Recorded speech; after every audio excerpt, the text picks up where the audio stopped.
Hey guys, Tyler here. As viewers of this channel may know, Fringe is one of my favorite shows of all time. A science fiction drama that aired on the Fox network from 2008 to 2013, Fringe follows a division of the FBI tasked with investigating strange events using fringe science.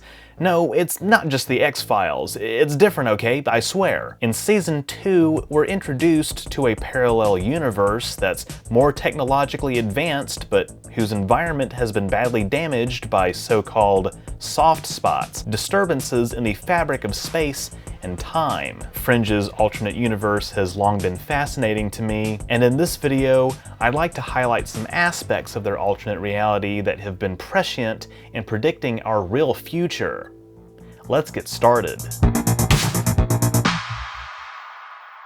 Broadly speaking, I think the differences between our universe and Fringe's alternate reality fall into three major categories: science and technology, politics, and pop culture. These might seem like rather arbitrary categories, but hopefully they'll make more sense as this video progresses. Starting with science and tech, this is perhaps one of the most glaringly obvious features of the alternate universe that sets it apart from real life. Indeed, one of the biggest things that stands out about their world is, of course, the environmental degradation. A blight has caused coffee and avocados to become incredibly rare and expensive, subject to strict rationing. Changes in atmospheric conditions force people to wear masks and use inhalers in public. Bees can grow to the size of a grapefruit. Sheep are extinct, and novel viruses periodically spread among the population. Tremors even shake places like Manhattan that are not near major fault lines. In-universe, at least as of the early 2010s, the public explanation for all of this is, of course, climate change. However, the real explanation is that the actions of Dr. Walter Bishop, namely kidnapping his deceased son Peter's doppelganger in 1985 and upsetting the balance of mass between both universes, has accelerated the decay of the natural world. That said, there are real-life parallels to several of these examples of ecological deterioration. Climate change is very real and is continuing to impact our daily lives. Certain food products becoming scarcer and more expensive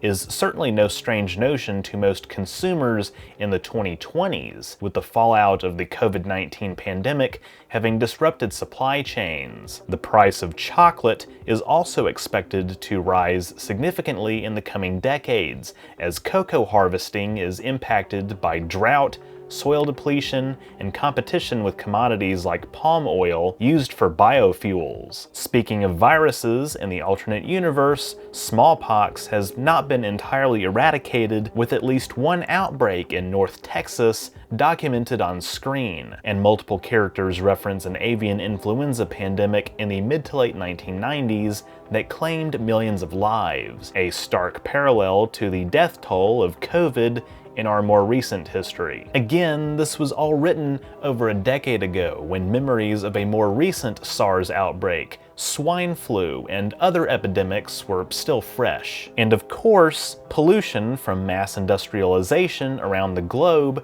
continues to impact air quality, driving up cases of asthma, while masks being commonplace is also something we're all intimately familiar with by this point. As for the giant bees, well, large killer bees do exist, and sightings of them have become more frequent over the past few years. And while domestic sheep are not on the endangered species list, we are in the midst of Earth's 6th major mass extinction. As for tech, I've made multiple videos about the alternate universe's more advanced technology, which you should check out if you haven't already. Links in the description. The show depicts a variety of areas that demonstrate the other side's technological superiority. Among these are spaceflight, consumer gadgets, medical technology, and more. Well, he's got third-degree burns over 90% of his body. He's gonna need 3 months in a nanite regeneration chamber. But he'll live. There are also machine-human hybrids called shapeshifters that, much like the T-1000, can pose as just about anyone. Yeah, we're not quite there yet. But in addition to things like compact flip phones in 1985, electronic paper in 2004 and fancy transparent phones in 2010, Fringe's alternate reality does showcase one development that has become extremely common in the modern age: hands-free communication. Namely, rather than today's AirPods or a traditional Bluetooth headset, civilians and Fringe agents alike in the alternate universe wear what is called an ear cuff. It's exactly what it sounds like, a cuff-shaped device that seems to function much like a Bluetooth earpiece. Fringe's alternate universe is also notorious for depicting a level of spaceflight technology that is, frankly, decades ahead of our timeline. Next to artificial intelligence, space is often one of the most ambitious realms in science fiction for making predictions, including Blade Runner's off-world colonies,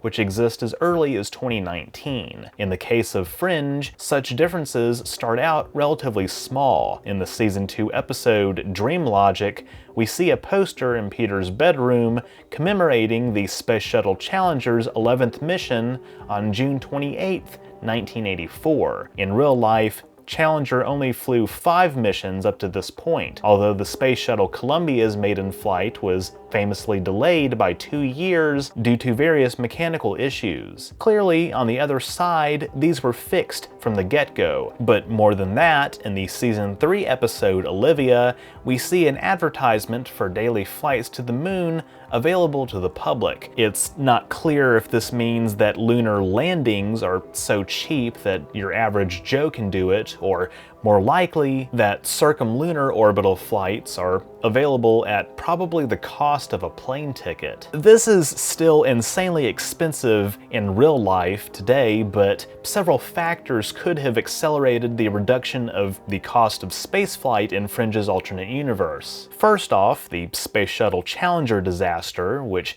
delayed the shuttle program for 3 years, didn't help matters as it set back NASA's plans for manned space exploration. The collapse of the Soviet Union also dealt a blow to US science, as a key source of competition meant Congress was less willing to fund risky, expensive ventures like the Space Station Freedom or superconducting supercollider. In Fringe's alternate reality, it's possible that the Challenger disaster didn't happen. And we know the Soviet Union also exists. They're more active industrial sectors than the post-Soviet states, likely contributing further to climate change as well. Finally, private spaceflight companies, like the company Glatterflug that offers daily flights to the moon and Fringe, have certainly played a pivotal role. This is definitely true in real life, as companies like SpaceX have helped lower launch costs, and the billionaire playboy fantasies of the likes of Richard Branson and Jeff Bezos have actually taken rich citizens into low Earth orbit. Glatterflug's advertisements seem to be a logical extension of that. Oh yeah, and they have helicopters equipped with autopilot,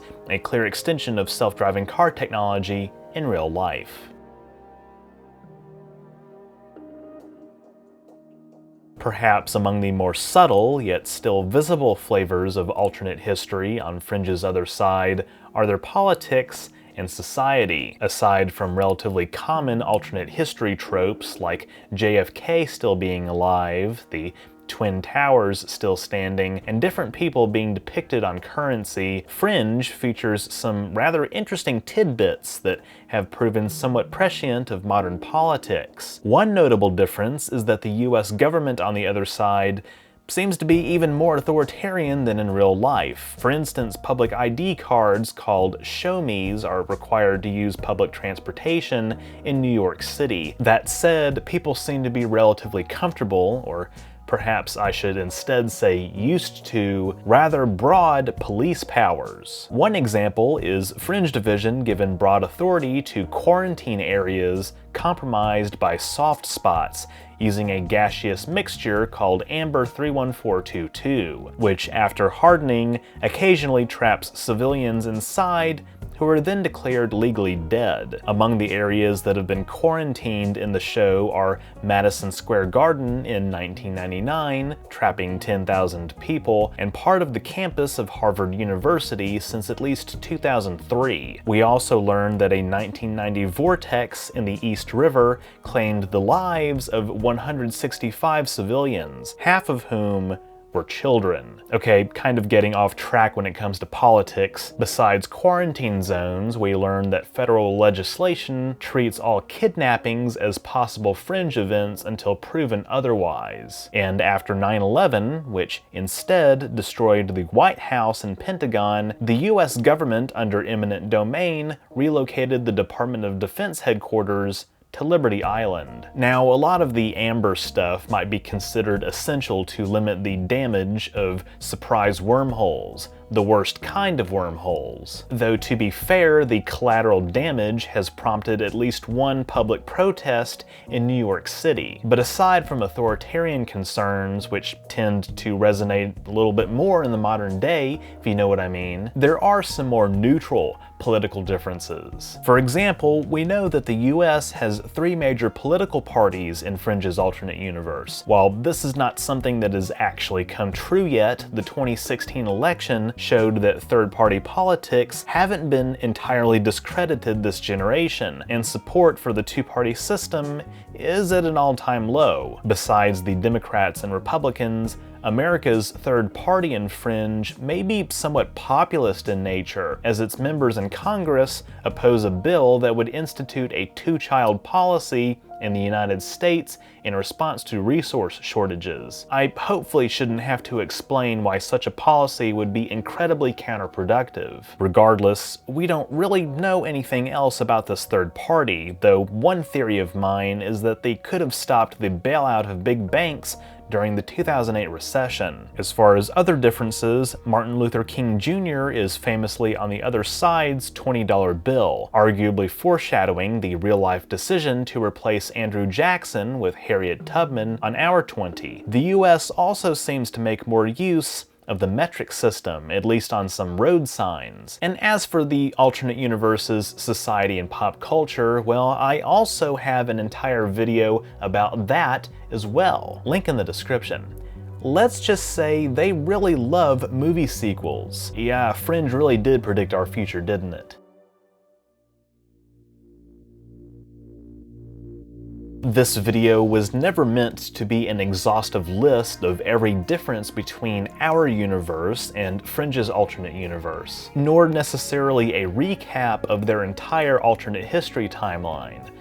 Although, if that's something you guys might be interested in, you know that I've been documenting this stuff for like well over a decade at this point. Instead, what I've hopefully demonstrated, without hopefully stretching my credibility too much, is that the show's setting in the early 2010s rather smartly forecasted various societal trends that we're at least seeing the seeds of today. Cyberpunk vibes in our daily lives, private space travel, catastrophic climate change and supply chain shortages, political authoritarianism, and epic dissatisfaction with the two-party system. Even civil rights activists on our money. While Fringe's alternate universe does feature some wacky traits like all the Zeppelins flying around, on many of the points that I highlighted in this video, it does seem like the writers did at least a little homework. Having said all that, thank you all so much for watching.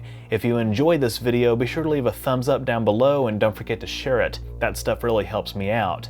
If you haven't subscribed yet, be sure to do that as well so you won't miss future uploads, and click the bell icon to receive all notifications. If you want to support my work even further, becoming a patron or a member is a great way to do so. Links to those, as well as my social media and merch store, are in the description. That's all I have for this week. And don't forget, the boy is important.